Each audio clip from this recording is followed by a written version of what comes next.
बहुत समय पहले की बात है। शिवगढ़ नाम के गांव में किशन और उसकी पत्नी सविता रहते थे।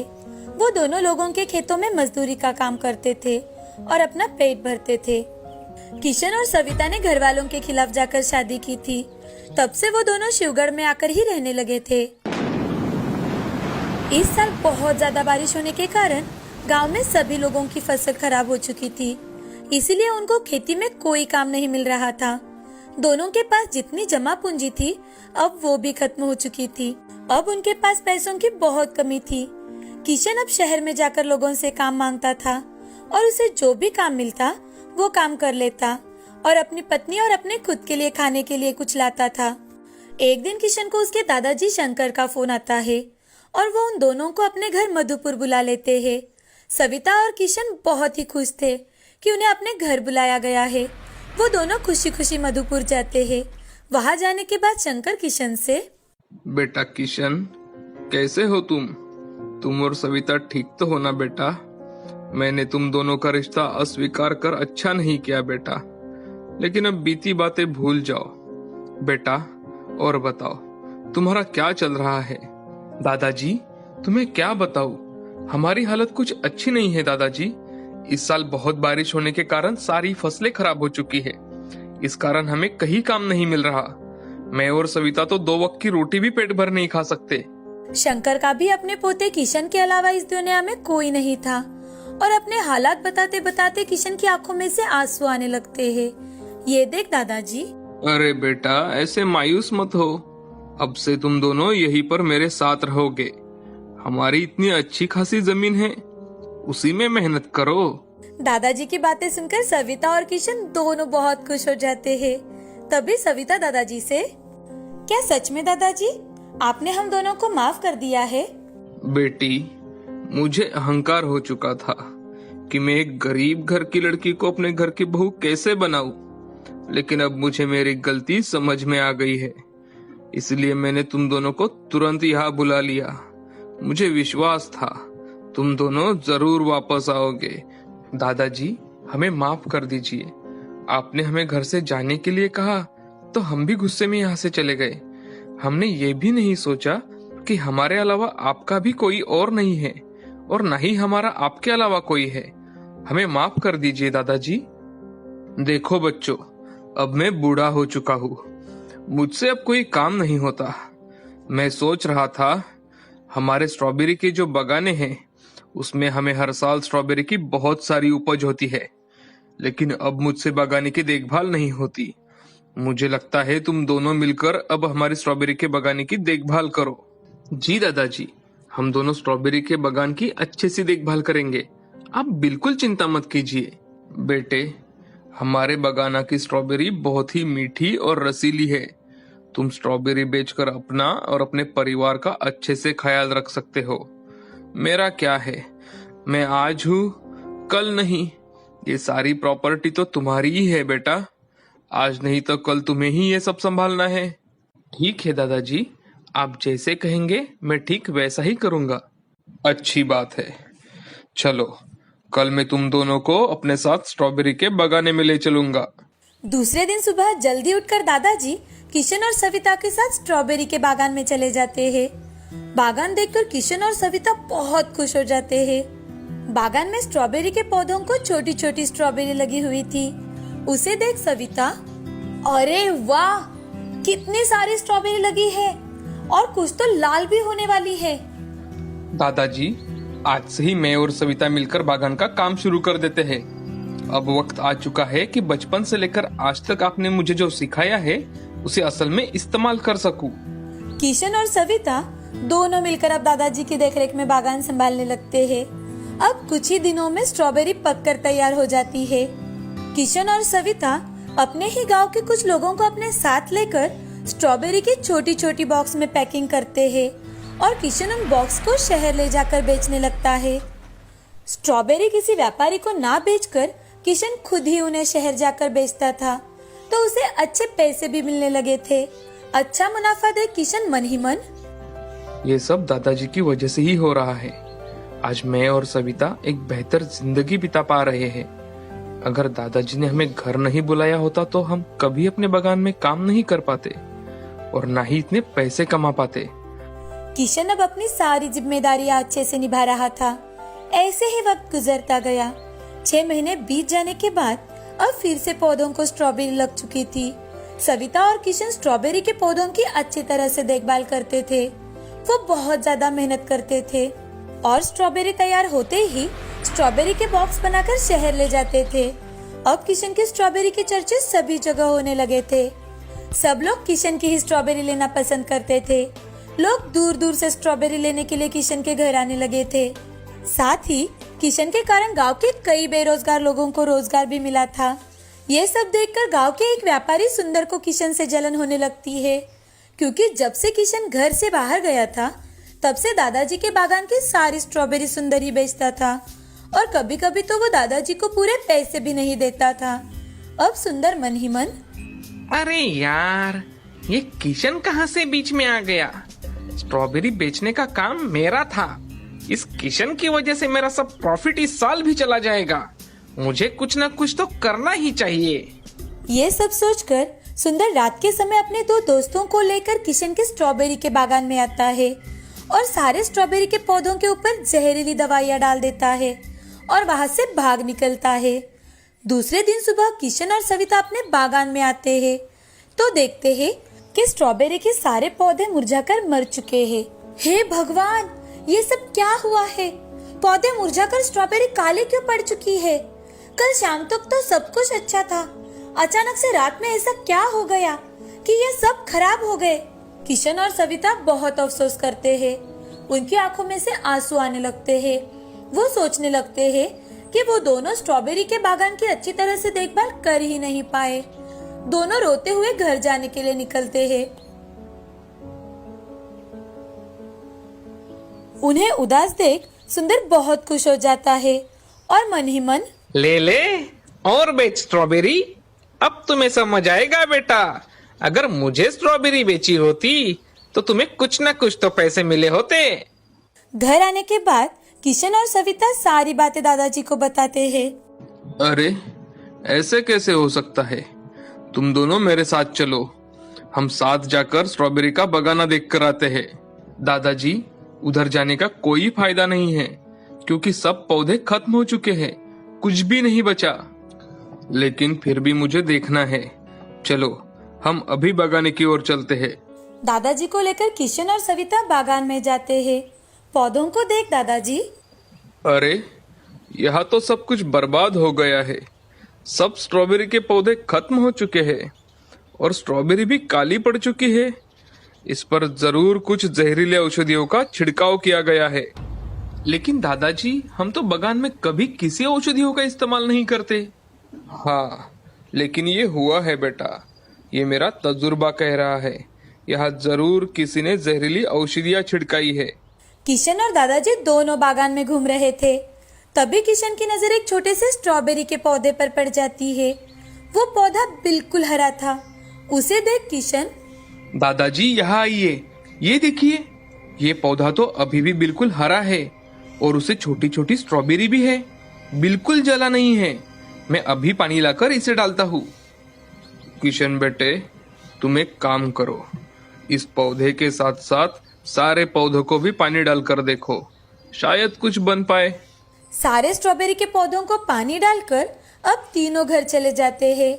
दूसरे दिन हमेशा की तरह सविता और किशन बागान को देखने के लिए आते हैं तो देखते ही रह जाते हैं, क्योंकि पूरे स्ट्रॉबेरी के पौधे अब फिर से हरे भरे हो चुके थे और पौधों को लाल लाल स्ट्रॉबेरी भी लग चुकी थी।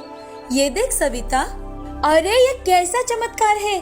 सारे पौधों को फिर से स्ट्रॉबेरी लगी है और वो भी पहले से कई ज्यादा लगी है।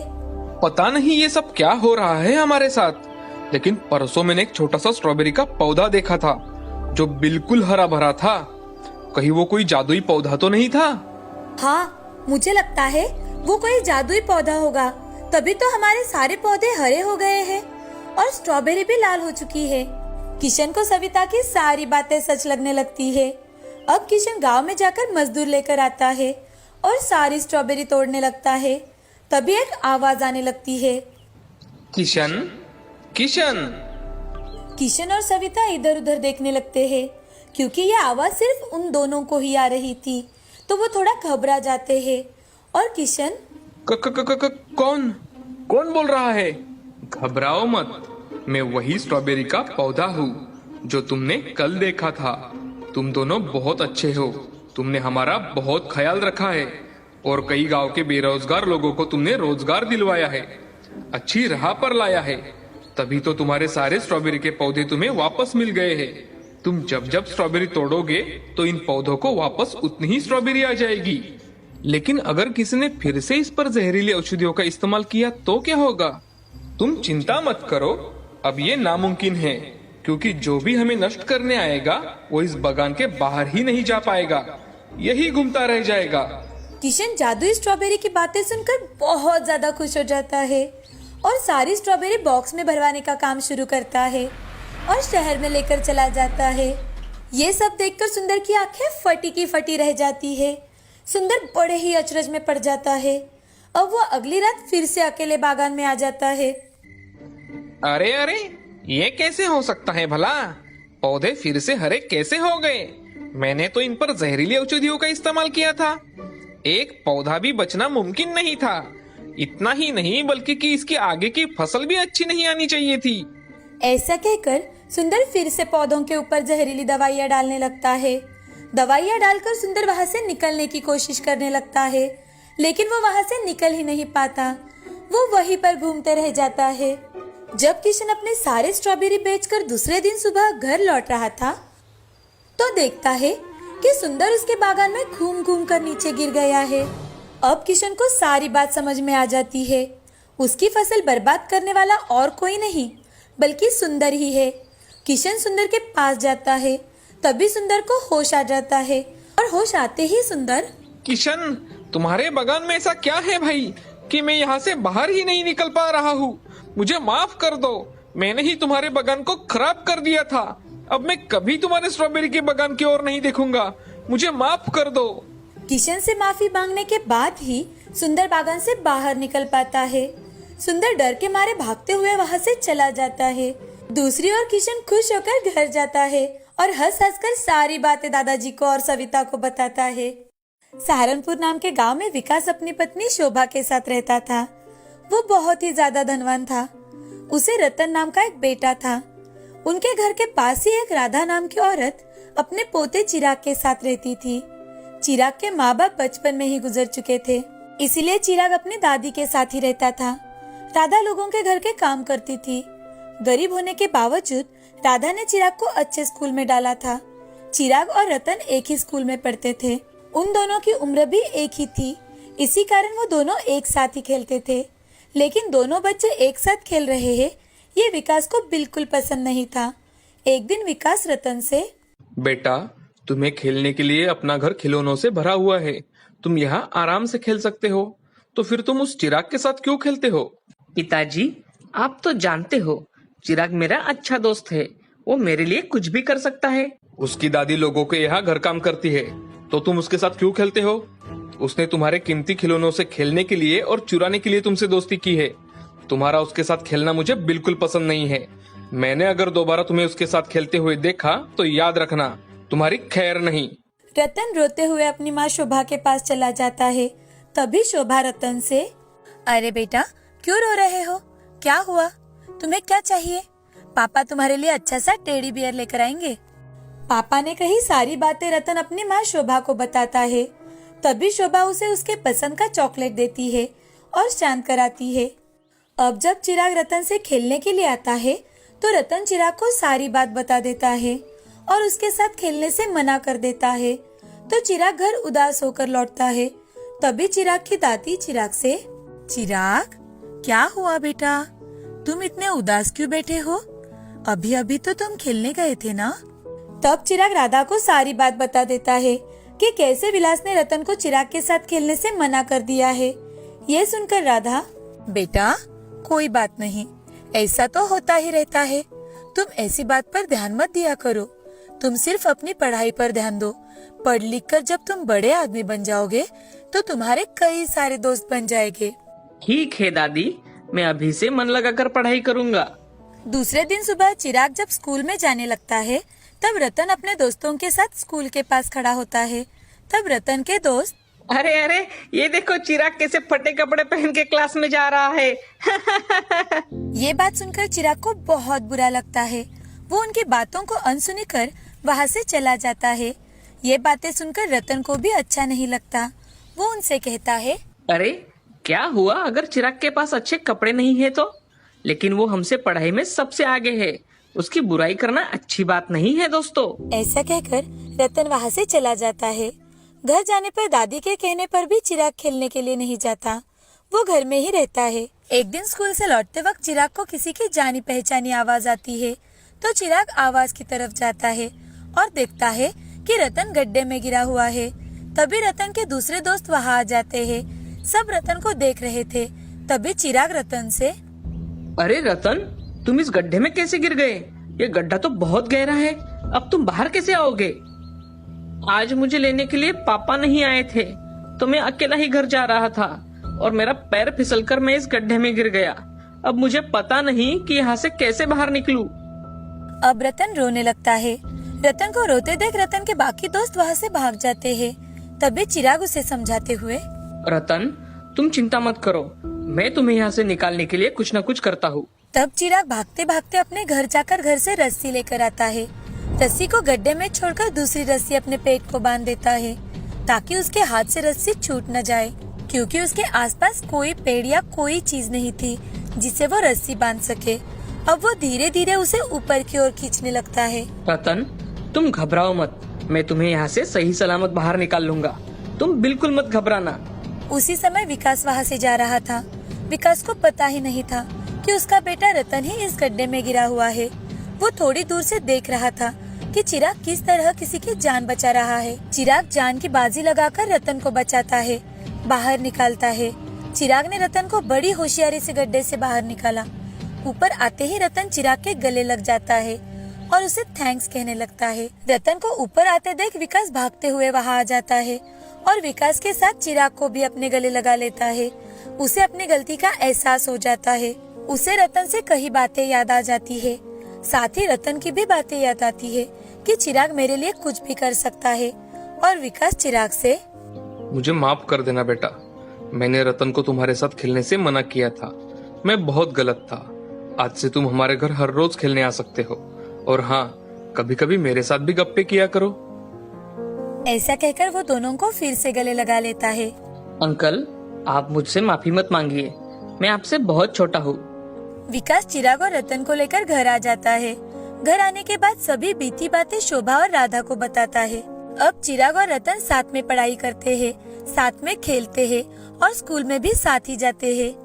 अब विकास रतन के साथ साथ चिराग के लिए भी कभी कभार कपड़े खरीदने लगा। उसे अपने साथ पार्टीज में भी ले जाने लगा। अब सब अपने अपने घर खुशी खुशी रहते हैं। अब रतन और चिराग दोनों गहरे दोस्त हो जाते हैं।